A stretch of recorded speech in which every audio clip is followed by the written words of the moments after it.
Since its introduction for the 2016 model year, the Mercedes-AMG GT has been steadily accumulating variants. First there was the GTS, then came the base GT, then the GTR, then the Roadster, and finally a GTC, available in both coupe and roadster trim levels. While on paper they're clearly differentiated, when looking at the stats, you can also see that they're seemingly not that different. So is there really a discernible difference between them in reality? After driving the range in Germany, we can comfortably say yes. We can also tell you that the GTC is the version you want.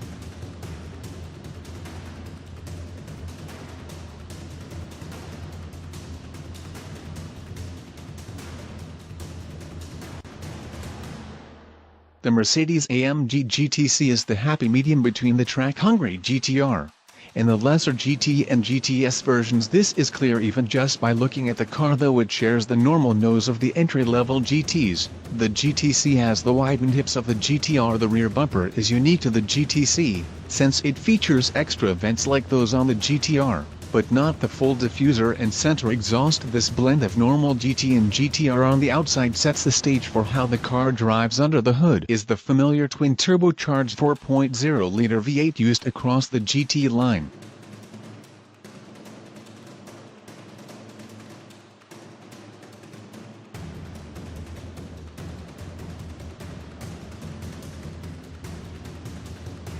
The GTC takes advantage of the GTR's bigger turbochargers to make 550 horsepower and 502 pound-feet of torque. That's nearly 80 more horsepower than the regular GT, and about 35 more than the GTS. It only makes for a difference of 0.2 of a second to get to 60 miles per hour between the normal GT and the GTC, but it's absolutely a difference you can feel, both for better and for worse. It pulls noticeably harder than a regular GT, but with the larger turbos, there's some noticeable lag when hitting the throttle. Still, that split-second pause is worth the extra shove.